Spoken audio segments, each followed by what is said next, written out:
Let's see. Hello. Let's see if anybody. Hello, can you hear me? I can hear you. Thank you. Hi, Oh. Franny. Hey, hi. How are you?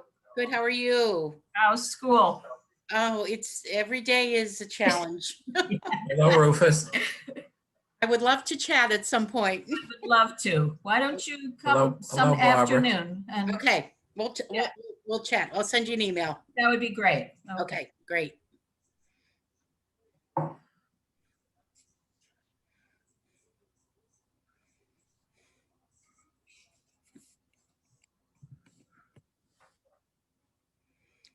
We're getting people. Slowly. Yes. It's a weird time warp in COVID land where I was Isn't like, it? Isn't it? Yeah. Yeah. But I have to admit, this is convenient. What month is this? What is it, August? September. July? It's March 352nd. Until today is Thursday, right? We're looking good. Did it snow today? I think it snowed in Colorado today. It snowed in Colorado a week ago, yeah. Wow. After it was 100 the day before. Hello, all.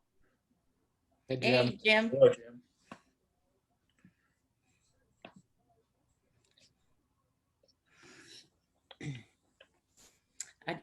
It'll be interesting to see how we proceed. I'm not sure. Well, I think the vice chairman will just run the start of the meeting. All righty. And I think that's Nancy, I'm pretty sure. It is. Okay. Hello, Marty. I see Mike Gobble, but that doesn't look like Mike Gobble. No.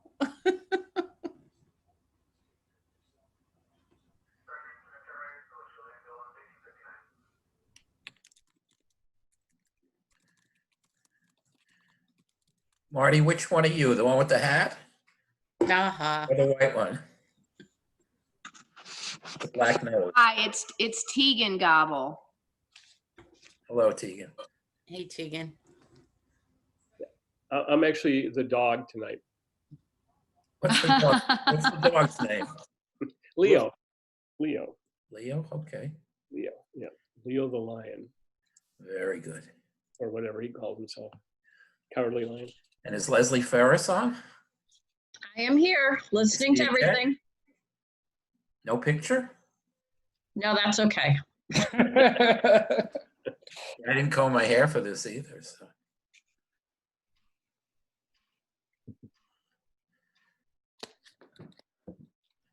Jim, Rufus, Fran, myself, we're waiting for Nancy. So does Mark's still keeping his business in Kent, right? Yes, yes. Good. 'Cause Oh, that's I don't good to want to hear. find a new vet.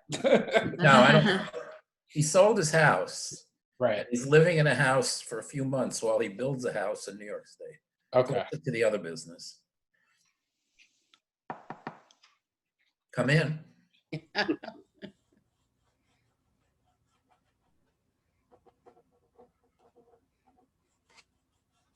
What do we need for a quorum? Well, I still Four. think we need four, yeah. 4. But Nancy will be here. And we've got 4 already, right? Right.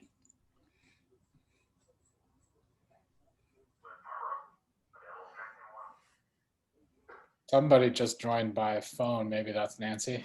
Might be.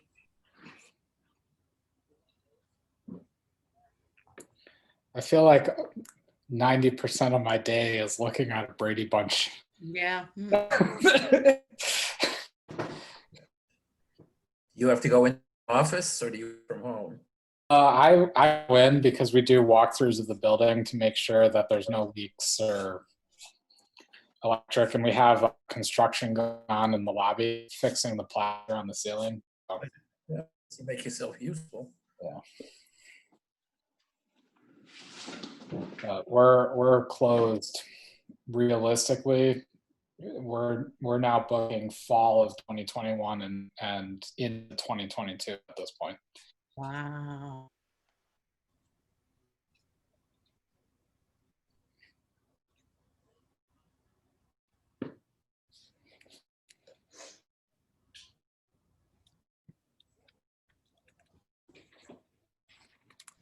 I don't know who the phone call is, right? It's a mystery caller, looks like to me. No idea. Ah, Nancy. Nancy. That's not her. That's not the phone call. There's Nancy.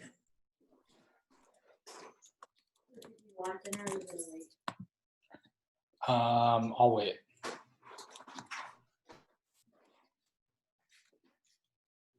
Hello, Hello. Hey, Hey, how's everybody doing? okay. We're here. Good.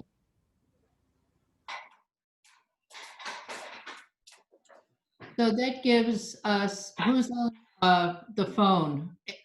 1860 141, is that Ed? No, I'm Ruth One.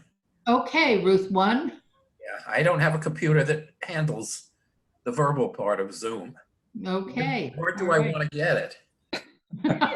We don't yet know who's on the phone. So the way I have to do this, I just, All right, but we're ready to start? Mm-hmm. so, Okay, well, let's go ahead and call to order at 7:03. Leslie, I assume you're doing minutes, right? Yes, I'm doing the minutes. Thank you, because I'm not. My limit is 1 minute per 5 years. Okay, you're off the hook. No, Leslie gets paid the big bucks to do the minutes, right, Les? That's correct. You got it. Okay. Could I have a motion to accept the agenda? Gene Speck is the phone number. Oh, okay. Ah, great. Hi, Jean. I make that motion. I'll second. All right, are there any additions or modifications to the agenda? Okay, hearing none, all in favor? Aye. Aye. Any opposed? Okay. So the minutes of the July 21st, 2020 meeting. Did you all get a chance to look at them? I move to approve. Thank you. Is there a second? Second? I think Fran? they were terrible minutes. Ah, I still approved it, man, nonetheless. On that vote, Well, you got to keep the working relationship going, right. Any discussion, additions, corrections to the minutes? Hearing none, all in favor? Aye. aye. Any opposed? Okay. Correspondence. We have Mark's email where he says, "Dear Board of Finance members, I write this letter of resignation from the BOF with great appreciation for being given the chance to serve with you all. I've sold my house in Kent and will be building a new house in New York. While I will be living in a rental in Kent for the short term." So much stuff in the basement. Pardon me? Sorry, that was Emily coming back from the basement. Sorry. Okay, hi, Emily. I've sold my house in Kent and will be building a new house in New York. While I will be living in a rental in Kent for the short term, I feel since my attention will be in New York, it wouldn't be fair to the citizens of Kent to vote on issues affecting them. Thank you all for such a rewarding and gratifying experience.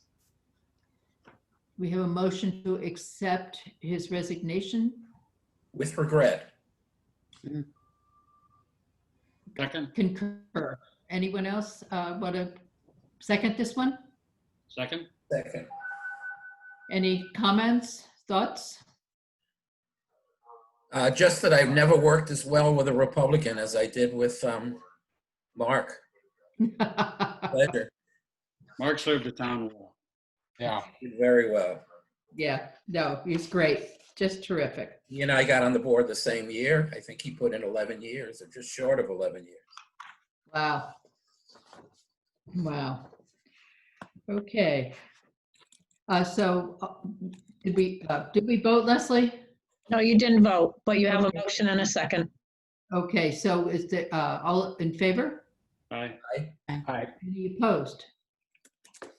I don't think if we opposed it, it'd make any difference anyway. We have a report from our tax collector. I sent one out yesterday just to show that things are moving along. We seem to be okay. And the only other thing I have to report is our low interest program, the 0.25% per month, ends September 30th of this month. So October 1st, we go back to the 1.5% a month, retroactive to July. So the October bills will be at 6%. I'm hoping that might be some incentive for people to pay by June 30th. It will save them some money if they do, but who knows?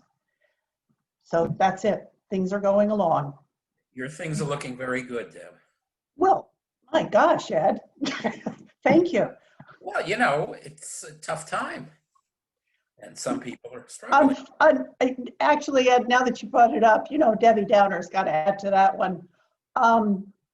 There are some people in town who I consider quite well off. They paid their taxes in full for the year. So it does skew the accounting. To be perfectly honest, if Ann Bass pays her taxes in the year, that covers a lot of small houses. Okay. And that happened Understood. with quite a few people. So February will be the time to tell. Well, it certainly helps with our cash flow right now. It's fine for now. The numbers are good. Anyone have any questions for Deb? Thank you. Thank you, Deb. Marty, you're here for the board. I am. Good to hear everybody and see everybody again. School's off with a bang. I guess probably are somewhat aware of all what's been going on. It's quite hectic with all the different comings and goings and the COVID requirements and restrictions, but they're doing great. They're finishing up middle of their third week, really, if you count that short week of Labor Day week. They started on the 8th. We started on the 8th this year. We went an extra 10 days with teacher training and practice run-throughs and so on for both distance learning and classroom learning and the hybrid programs. For COVID practices in the classrooms, in the hallways, we had people coming in and replicating kids. Strupper's kids, of course, we're going to call Ed to see if we can get one of him to come in and be a bad boy in the classroom, but we thought we'd just hold off on that. But we went through for teachers to get a chance to figure out some of the logistics and some of the practices they needed to do. So it's gone pretty well. A bump or two here, but generally very, very well. We've got right now 208 in classroom students, 20 distance learning. And over the summer, we had 22 kids that have left school for whatever reason, moved away, families moved away, or they decided to do homeschooling. And on top of that, we had the 26 eighth graders graduate. So we were close to 240 kids. If you really want to look at how many we were looking at the beginning of the school year. So it's quite a jump. We had let me get the numbers exactly right, 25 families and 31 new students come in. And we've been dealing with new registrations right up until yesterday, or Monday morning, I should say. Is this Tuesday? Yeah, it would be yesterday. It's just today. I have no idea what day it is. Yeah, so new families have moved in, as you all know, and decided to stay. They like it here. The word spread about the great town we live in and the great school we have. So we're really, really proud of that. On just one other note is kind of a discussion item specifically for the Board of Finance. In the summer when we put in the new windows, they're all done and in, so the window project is completed. We got the final invoice and paid it all. Air conditioning system is working phenomenal, and the windows are really, really nice. They're doing a great job. In the middle of all that, we met with our A&E just to go over some next programs for this coming year. And of course, the vestibule entryway project came up. And his recommendation, after talking to the state in their school architecture and buildings program, is that while not a lot is going on right now, and some things were rushed to get done over the summer, a lot of stuff kind of went in abeyance that would have been done in the first part of the year or whatever. It looks like that they're expecting a lot more school projects, and Nancy, you might be aware of this as well, to come out for next summer. And one of the things that'll come in conflict in a sense with us is the scope of our project and how quickly we can get it out and get it to bid. So having looked at that and on the recommendation of our A&E, we're going to ask the Board of Finance officially in October to consider making the allocation that you delayed from last year, to see how we would go into the COVID finance issues and make that available for us, working with Barbara and whatever, and actually having that money so that we could go to bid in late November, early December, and get that bid out and in, and get the contractors and the companies all set up and ready to go for next spring, or next, I should say, June, as soon as school is done. It looks like a lot of the contractors have, some have gone away, some can't keep the people on, some have moved to other states and so on, in New York and Massachusetts, being local. But we had a real problem in just discussing with our window contractor how difficult it was to get programs. He's booked out now for the next 4 years. We were lucky to get him in to do our project this summer again. He teetered on, kicking the contract back and saying he couldn't do it, but we kind of prevailed on him, and he's been doing some work in Connecticut. But he's from the other side of the state. He's almost on the Rhode Island border. The company was so.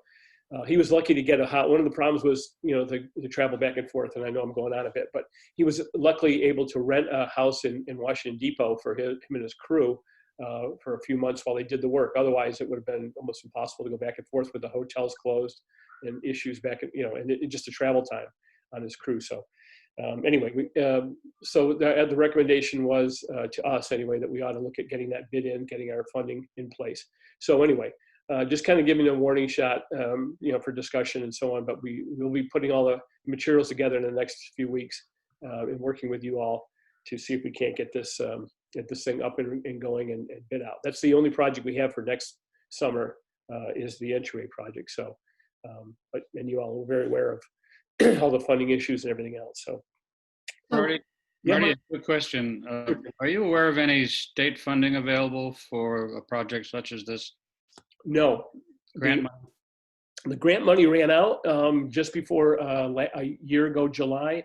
And we tried to get in I think it's the last minute, but they had so many different applications lingering from back in 2013 all the way to 15 and 17 that we kind of missed that. And we tried to look at what we could do with the state and the federal, and those projects have pretty much dried up right now. And with COVID monies changing over, doing the same thing that you felt necessary last spring, was they shifted a lot of the funding. So we were kind of, we kind of had to face that when we went to budget, when we thought we could save the money out of our budget, knowing we weren't going to get any reimbursement and we had no grant money. So, and nothing has come forward that we're aware of. We'll go back with our A&E and see if do another round of looks, but it doesn't look good right now.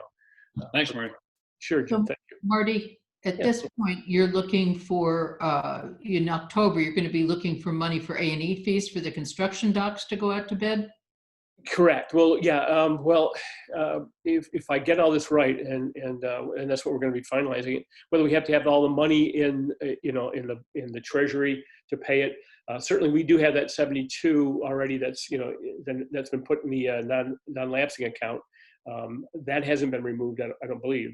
Barbara can correct me if I'm wrong on that. It was the additional 140 we needed to finalize the contract, to have the money in play for contract. I guess we have to have the whole money up front to be able to do this project. State still needs to look at it, even though they're not going to refund us anything or give us any kind of funding out of that. They just want all the money up front to ensure that we can pay for the contract. So I think we would have the initial A&E and the contract money in the 72, but to have that money in place by November, December to actually go to bid and get the bid set, we'd have to have that money put aside. Barbie, if you want to jump in and correct anything I may be misinformed of or ignorant of, please do. So Marty, it's Department of Administrative Services. You have to jump through the hoops with them? Yes, and they're building, the building funds, yeah. Even though we're doing it all on our own, we have to go through all them on it. But we've been chumming the water with them for a long time, so we don't think this is going to be any issue since it's self-funded. If we try to go for anything more. Yeah. What is an A&E? Architecture and engineering. Architecture and engineering. they're the ones that make sure the plans are correct and you know, all the different, And is that a plans state, is that a state agency or a state person? no, or- that's a private, it's a private company we use. I'll wait till next month to comment at length on this, but I've never met a hired person who will tell you to delay a project. They always want you to do it as quickly as possible. And I would like to see, I'm sure Barbara will have an audit report for us, maybe not this month, but in a month or two. But I'd like to see the result of last year before I commit to this. But we'll Sure. talk about it next month. Absolutely, but I just wanted to, you know, give you this is our A&E, you know, you're right, Ed. I work with ones A&E that they love to get the money, so they want every project to go out. But this guy has been very good with us. We feel he's been very truthful and honest. Oh, sure, yeah. You know, scaled things back. He's actually, we've never had to pay the full amount. I mean, he's always helped save us money on the contracts here and there. So, you know, we feel he's a pretty honest broker. It was his, he didn't come up with this at first until he started looking at the construction projects across the state and the region and how there was a lull, and now it looks like by next spring, everybody's going to, you know, bolt back into action. And if we don't, it's like what happened last year. You know, we waited to get the budget passed, or excuse me, to get our window project bid out by the state, which was delayed. And by the time we did, there was no companies that were willing or able to do it. And so we're trying to avoid that same thing with the entryway project that we'd like to get done. So, but it's just Okay. like it. So other than that, everything is good. I just give kudos again to both Michelle Mott, our principal, and Lisa Carter, our interim superintendent, and all their staffs. They work their tails off, as you all know. I mean, just like you guys have done, you know, or a lot of you have done at schools. I'm sure Nancy is the same thing. But we really have a very strong leader up at the central office up there, well-liked, an excellent communicator.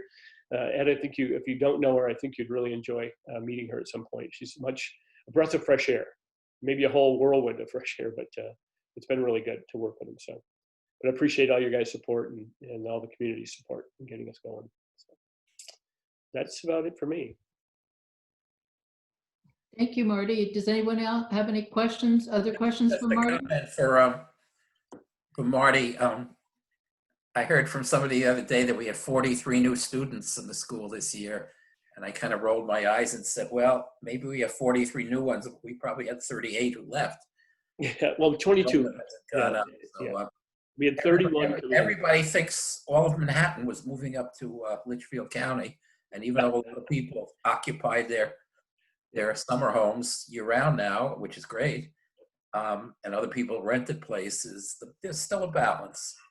No, you're absolutely right. Yeah, like I said, some folks moved out or maybe moved somewhere else. I don't know where they think they would be safer, but you know, whatever reason they moved. And then a few more went homeschooling. We're doing distance learning, which is not really homeschooling. You guys probably know all that. Actually, the teachers teach from Kent Center along with the kids that are at home, that the parents decide that they prefer to have their children home. The state we worked hard to put together the school opening program. But there were some that just decided that they didn't want to be involved with the state education programs and decided to homeschool. So you're right, Ed. We did lose 22, gained 31, lost 22. So. Hey, Marty, it's Jean. I just had a quick question. Do you know what percentage of the student body is chosen to do the distance learning? I know you're like a week in. Correct. No, it's about 10%. We are 9 to 10%. We are across the region, it's about 15% of the student bodies in most schools have chosen to do the distance learning. Kent, we have less people, less families and children deciding to do the distance learning. So we have 20 distance learning students right now. So it's a little less than 10% of our population. Most of them want to come back to school. I think most of the families wanted them to go back to school. The parents probably did. And the kids themselves seem to be really happy about coming back to school. So yeah, it's less than 10%, Jean, actually chose distance learning. That is excellent. Yeah, we're lucky. Yeah. Great program. We have I don't know if you know, we put a tent out back as well, so we can have outdoor classrooms and a little more space where kids could take their mask off and be engaged in some activities that gave them a break from being inside the classroom having to wear the mask. So, yeah. That's it. Anyone else? Thank you. everybody. Okay, thank you, Marty. Jean? Everybody, I switched over off my phone. Let me just close. We're having a call. Just wanted to close that. So I'll start with COVID. We had, I got my list yesterday. We're getting our list, I think, 3 times a week now. And we had 5 cases come into the DPH system Wednesday through Friday of last week. It's the biggest influx of cases so far in the shortest amount of time. So I'm a little worried. I've seen what's happening across the state, across the country. I think people just have sort of everything fatigue, and they want to congregate. They want to, have dinner with friends. They want to, have their last summer barbecue. And, I can't imagine anybody on this call isn't sort of having some fatigue of one kind or another. So I think that's what that pop in cases was. It looks like, so again, we only get addresses. It looks like it was 2 familial, so two addresses with 2 cases in each household, and then a 3rd address. None of them are related to the independent schools. I've had a lot of questions about that over the weekend, and because it sort of coincided, but none of them have, as far as we know, have anything to do with the private schools. So it's, it's just sort of more evidence that we just need to be steadfast in the wear your mask, stay home, keep your 6 feet distance. And we're still at the point of community spread. There was a case that came in a few weeks ago, and I know the person, and they have no idea. Torrington Area Health Department did the contact tracing. They have no idea where they got it. They had limited contact with other people, and they have no idea. So we've had the state has had such a low rate, but our rate is popping back up. I don't know if anybody pays attention to the daily numbers coming out of DPH, but we had over 500 cases come into positive cases in the last 48 hours, 500 per day. That's a big pop. We've been seeing under 100, 180 in the past few weeks. So the last 2 days is a significant increase, day by day increase. There's an interesting website that has a sort of not a different view, but a little bit of a deeper view of modeling and sort of leaning forward. It's called covidactnow.org, and it's Harvard and a couple of other high-level institutions collecting and parsing through data based on, I think, 5 criteria. They look at it, they show a state in, I think there's 4 different levels. It's sort of like the DEF-CON. So there's the very low level, green, and then yellow, orange, and red. We had been in the yellow category for quite some time. We just moved into the orange category, which, if anybody's already browsed there tonight, help me out. I think it says potential for outbreak expected, something like that. So things are not heading in the direction that we want them to head. So I'm just, as you talk to people, interact to people, consider having, going out to dinner, even if you're taking out and meeting friends at other people's houses, wear a mask, really, truly, truly. And we just have to be in that habit. I know a lot of people are not in the habit. I was out over the weekend just sort of watching how the cones were going with our crosswalks, which went very well. But there are a lot of people out and about interacting with takeout food that are not wearing masks. So we know how we're going to slow the spread and just sort of stay vigilant. The town hall remains closed. We were getting ready to open, and then the state, the governor's office came out and extended the public health emergency. So that caused me to sort of hit the brakes a little bit. And with this new little cluster that's going on, it's making me concerned. So we're continuing to have continuity of government, have the service delivery. We're, continuing to look into the new ways that we can deliver government in non-line format. Again, people have been really flexible. People have been very, very happy to do business on the front steps, do business over the phone, do business online, and it's been working well. We've been meeting, I want to say, for 5 weeks now, every week with the schools, all four, excuse me, all 4 schools, and just going over their plans because they're very, excuse me, very in-depth, and they've all done an amazing job with the amount of hours they've had to put in to get all this stuff, implemented in place for all these students to come back. The 3 independent schools have administered hundreds and hundreds. I think Marvelwood alone said they did over 300 COVID tests since the students came back, and they had 1 positive, and that person was they're not a student, it's a staff, and they don't live in town, and therefore the number didn't show in our town. But for all these hundreds of tests that they're pushing the kids through, to have all of these negative tests is very comforting, and it's good news coming from there, because that was a big pinch point for a lot of people, that with this influx of hundreds of kids coming back, excuse me, I have a little tickle in my throat all of a sudden, that we were going to see a rise in cases, and that has not been the case because of all this, all these plans that have been put in place. So we're going to continue to meet with them once a week, just as we get sort of into the school year, and everybody sort of gets comfortable with their the school year. Moving on to the cell tower, they are they're continuing the hearing till September 22nd, and they predict that that's going to be the last continuation. We gave testimony at the last hearing date,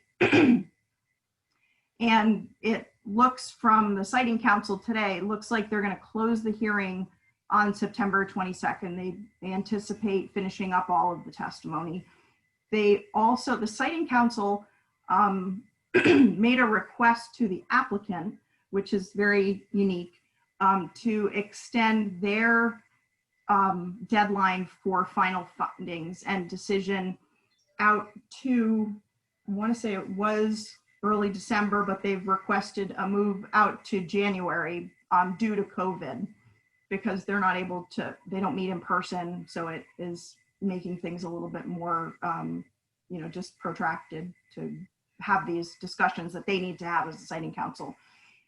So it looks like January is when we'll be hearing something. I think we've made a solid pitch for this alternate system, to have this distributed antenna system that would either cause no tower or a much lower tower to have to be constructed. And what it does, the reason that we went with this strategy was because the applicant specifically was looking for coverage in that 341 corridor, and a DAS can do this. And if anybody has driven, if you drive past Skiff Mountain on 341, I want to say maybe 1 or 2 phone poles past Skiff Mountain Road, you'll see one of these DAS antennas, and it's quite unremarkable. I drove by it for, I don't know, a month and a half before somebody said, oh, hey, did you know that that's one of those antennas? So if you get a chance and you're, driving out through New York State, or have a chance to drive out that way, take a look at it, and that's a good example of what this would look like. It also, it fits the, my son cooked something, and it just made my throat act all funny, so I apologize. it fits the way that our geography is in Kent, with the rural way that we're built, with the mountains and the valleys. And the Siting Council actually, in 2 cases, they did not approve a DAS system for exactly the opposite reason that we're looking to ask them to consider a DAS. And one was that there were the population density was too high, and obviously ours is the opposite. And now I'm trying to think what the other one was.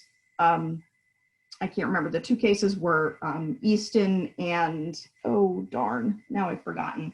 But it's in the testimony. So we did bring that up and remind them of that. So there were a lot of questions by the Siting Council, obviously a lot of questions by the applicant's attorneys. And it's, you know, we're in a waiting game now. So we've given our case. We worked with the 2 interveners to build this case for this alternative consideration. And we really hope that the Siting Council will consider it. So again, it's a waiting game. As far as Streetscape is concerned, they are meeting more often, and I feel like they're making good progress. One of their priorities, sort of focus areas, was to sort of think outside the box as far as that $500,000 grant that expires at the end of the year. And I think the group came up with a great solution, which is to purchase materials. And we, Barbara went back to the grantor and they've okayed us to purchase materials. And Rick is now working with inland wetlands, and it looks like they have a place over near the tennis courts to store, likely it will be granite curbing that they would be purchasing with this. So they're continuing to move forward. There's a lot of moving parts to the project because there are multiple grants that are involved, and each grant has a scope, a physical scope of work. And we can't, because the grants were approved for a specific scope, that money has to be used for that particular scope. So it's been a little bit more complex than I think many other projects, but they're, you know, continuing to make forward motion. Jeez. And we will not have a shovel in the ground in 2020. Just gonna say that right out loud. The realities of weather, the realities of how complex the project is, but they're making forward motion, and Mike Doherty from Malone and McBroom is on the calls. And so that's been a piece that's helped them get a better sense and vision of where they need to go and decisions that they need to make as far as recommendations to the board. So those are sort of the high points. There's a flu clinic on October 7th. If anybody wants a flu shot, I highly recommend it. CDC has already coined the term twindemic. So it's supposed to be a bad flu season on top of the pandemic. So if you are a flu shot getter, by all means, come and drive through and get a flu shot. Those are the high points. Anybody have any questions? I do, Jane, Jim Blackheader. As you know, the governor has enacted some fines for crowd size, gatherings, face mask wearing. Is Andrew going to be enforcing those in Kent? So they have not yet told us specifically what the enforcement pathway is. We have every town was required to appoint a municipal, I forget what the official name of the position is, but it's Hitman? yeah, the municipal meet. It's basically monitoring and responding to complaints that are not related to an establishment that is under Torrington Area Health Department's licensure. So like not restaurants, not doctor's offices, not anything that you would need a license from or a Right. application from health department. So my speculation is it's that person, which is Eric Epstein, who's the emergency management deputy. He may be involved in how the enforcement will look, but they don't, you know, they set out those fines, but they, you know, the devil is in the details as far as do people get a ticket? We don't know that yet. Okay. It was one of the questions that was sort of pondered around late last week with a bunch of municipal CEOs up in the northwest corner. Thank you. Sure. Anyone else have questions? Jean, I have a couple. Are the private schools confining their students to campus only? Yes, I'm sorry, I should have laid that out. All 3 independent schools are closed campuses. There's, they're not coming to town. There's no off-campus sports. There are no field trips, no, like they would go to the movies on the weekends. Community service is all moved to a sort of virtual type of setup. And they're not even allowing parents to visit the kids.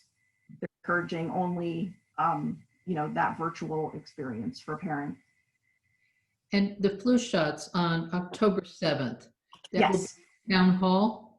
Yes, it's going to be a drive-through at Town Hall. If you just call Joyce at 4627, she'll she'll let you know there's a morning and an afternoon session, and she'll plug you into, they're doing them every 8 minutes, I think, or 6 minutes or something like that. Okay, so it's not just to show up and get it done. You do need to have a slot.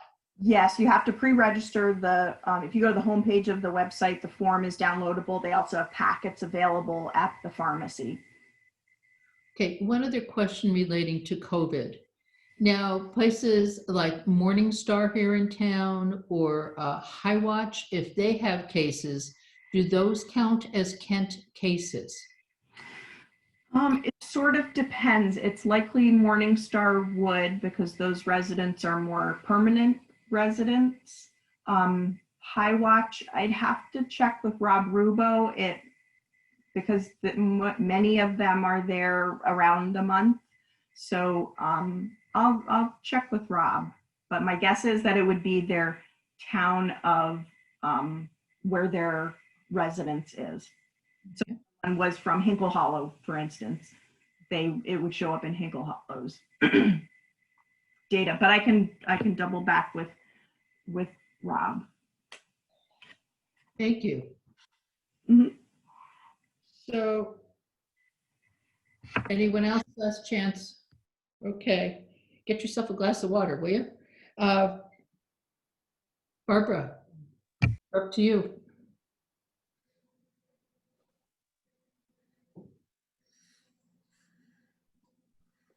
You're mute, You're Barbara. mute, Barbara, unmute yourself. Hi again. Can you hear me? Yes, we can. Sorry. So I'll start off by validating the information that Marty was talking about. Right now, there is $72,943 in the capital fund for their security entryway project.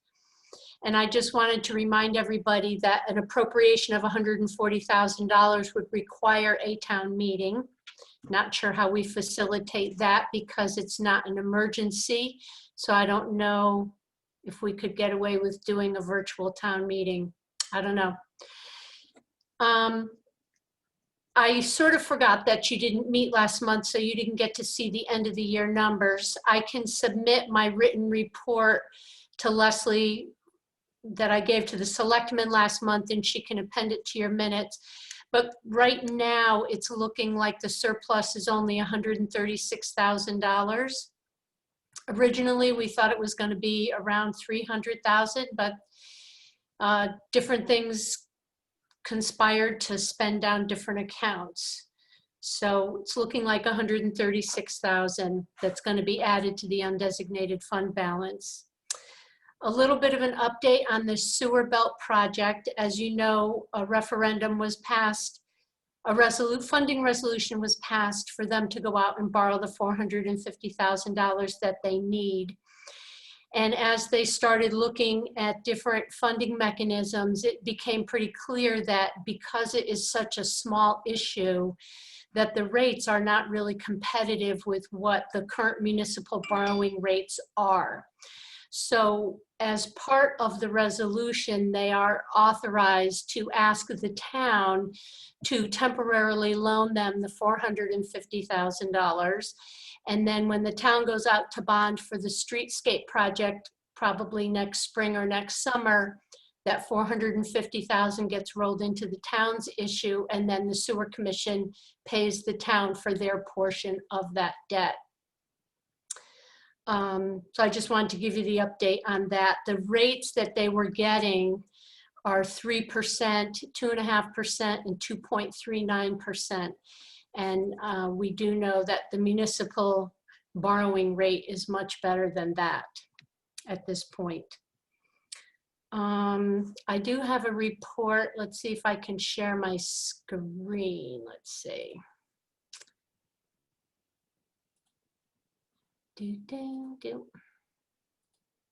So there's my regular written report.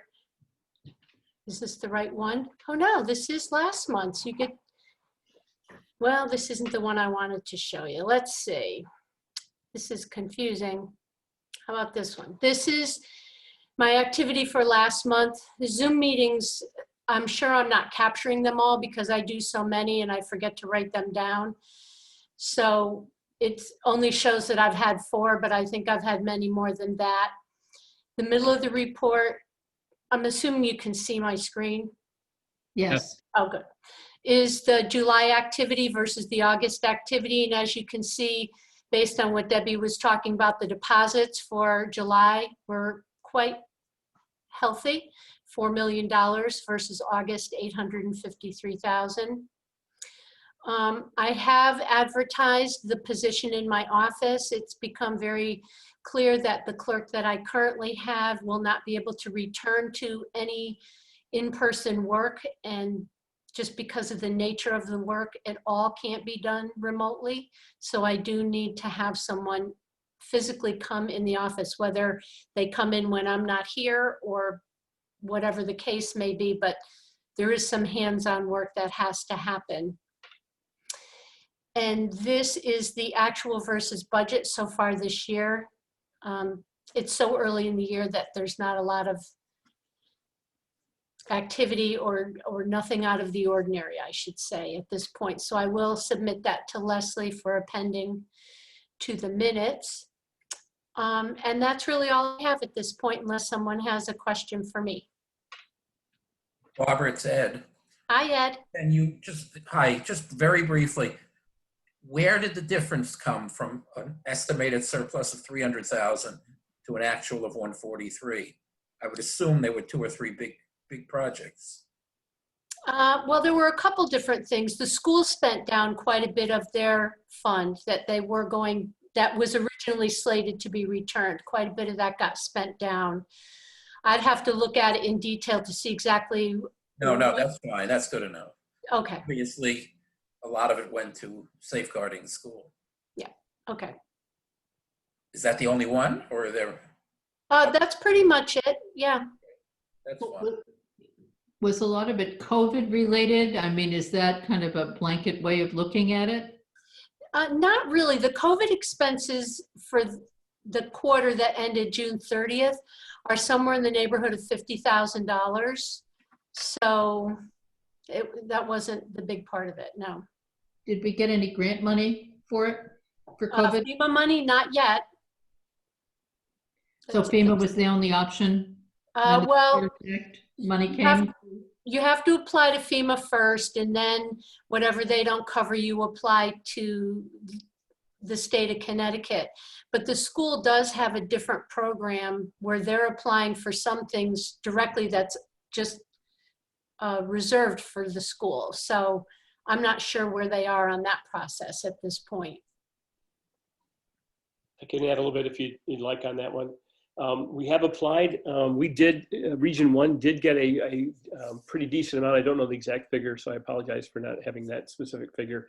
But it turned out that the schools that were planning money and funding and support for additional costs that were coming across the region, we did it as a region as part of our reopening plan. We tended to get the money. There were a lot that didn't, but there were a lot of them that were busy, the inner city schools and so on, that didn't have the manpower and or the time to put in their requests. So when the funding was allocated, whatever amount it was, a lot of schools complained about it. So the state, anyway, stepped back and said, we're going to withdraw the funds and review everybody's application again and look at a reallocation. So we don't know exactly how much we're going to get. We do assume we're going to get some in the region that'll be split up amongst the schools. And then there's the federal funds, there's the COVID relief fund, and a bunch of others that are coming out that, you know, they're just not mature enough to know exactly how much we're going to be getting. But we are putting in, I think Sam has put in a lot of time as well up to the school, and Barbara's probably helped them to get our request in. But we just don't know.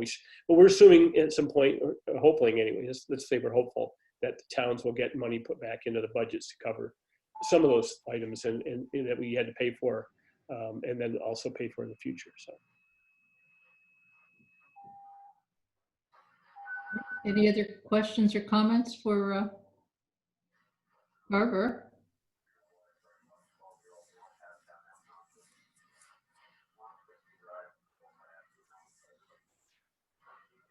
Okay.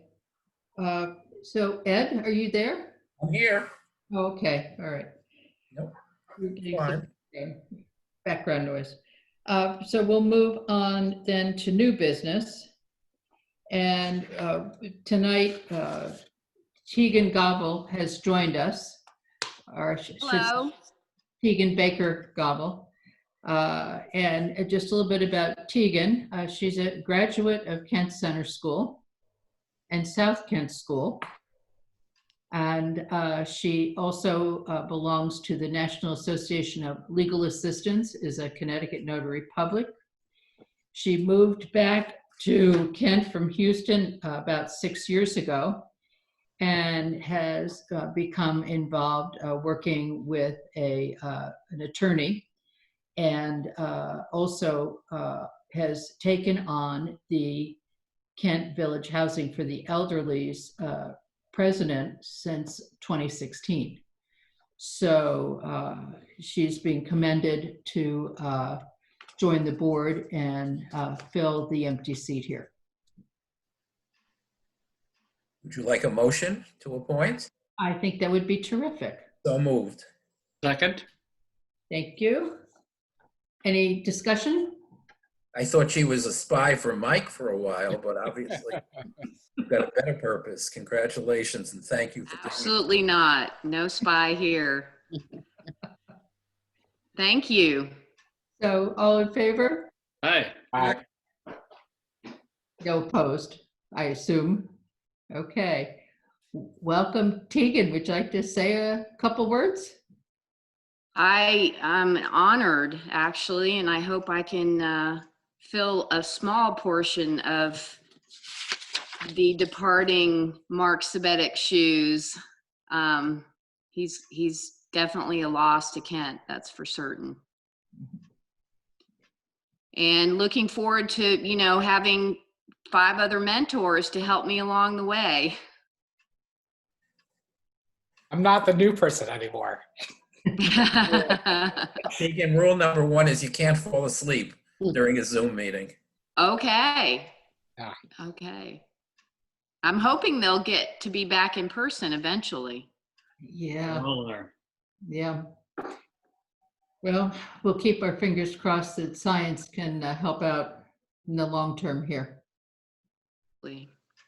So in the meantime, I don't think town hall is going to be an option. Nope. So, Doesn't sound like it. yeah. Okay, so another item of new business we have is to fill the chairperson position that Mark has left open. Is there a motion to fill that position? I'll make a motion that Nancy O'Day Wyrick be appointed chairman. I second. Wants to be. Second? Well, thanks, guys. Wait, we haven't, Thank we haven't you. voted you in yet. It's not gonna be like old times. So, is there any discussion? Okay, all in favor? Hey, Aye. Okay, any opposed? Thank you very much. So now we have an opening for a vice chairperson. May I have a motion? I nominate Ed Epstein. No, I'll decline. I've got one more year on the board and I hope I make it. But I'll nominate Rufus Duran as vice chairman. Second? I will accept. Great. I don't know what that means for me, but I'm sure you'll fill me in. Rufus will come. Anthony ought to stay healthy and get here every meeting. Does not mean any more free time. You're fully capable of handling it if she does. Nancy? Yes, Oh, have we voted? no, we have not. Okay, I'm sorry. I'll hold off my question. Okay, so all in favor of Rufus, excuse me, I'm looking at Ruth, which is in the middle of my screen. Rufus being elected vice chair. Aye. Aye. Any opposed? Another unanimous vote. I told Tegan this group worked pretty well together, so that's terrific. Rufus, thank you so much. Would you like to say anything? As the second newest person, I'm looking forward to continuing to serve the town and figuring out how we can make this town a attractive and economically feasible place to live. So, yeah, I'm excited. Let's keep doing the work we're doing. Thank you. Anyone else wish to comment, or shall we move on to Jim's question? Jim? Along those lines, Nancy, is there a better time and date for you to be more comfortable with meeting?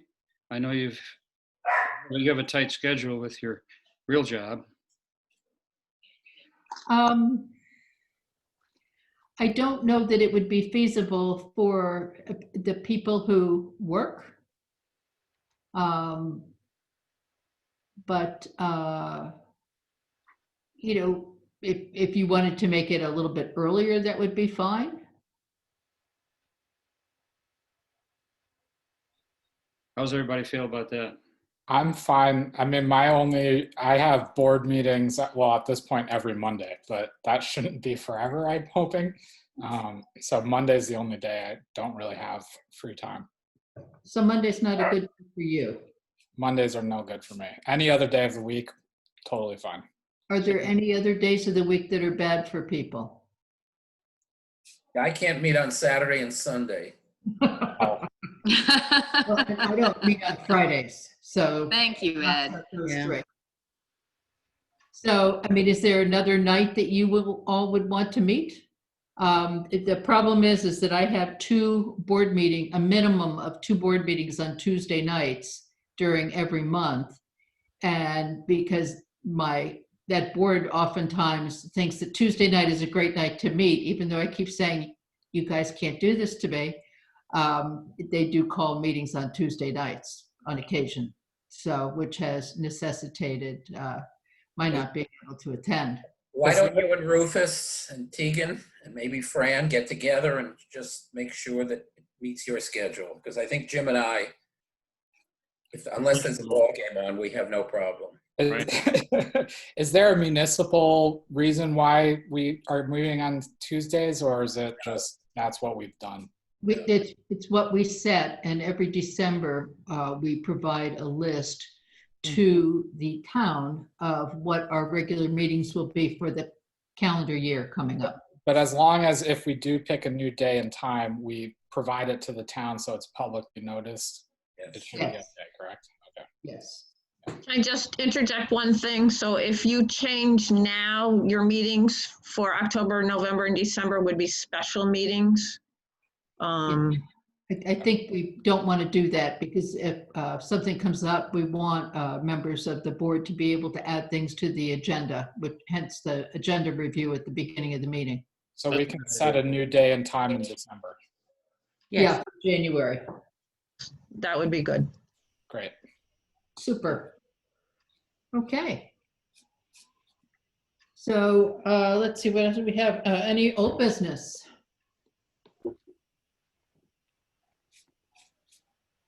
Okay, any comments from the public and all of our invited guests? Okay, is there a motion to adjourn? I make the motion. Thank you, Jim. Tegan, before we all go, Tegan, I just need to get in touch with you to get your contact information at some point. Sure, Okay, I will make that happen. all right, thanks. Thank you all very much. Thank you, Nancy. Anthony. Thank you, all. Nancy. Thanks, everybody. Have a good evening. Thank you. Good night. Good Night. Bye. night.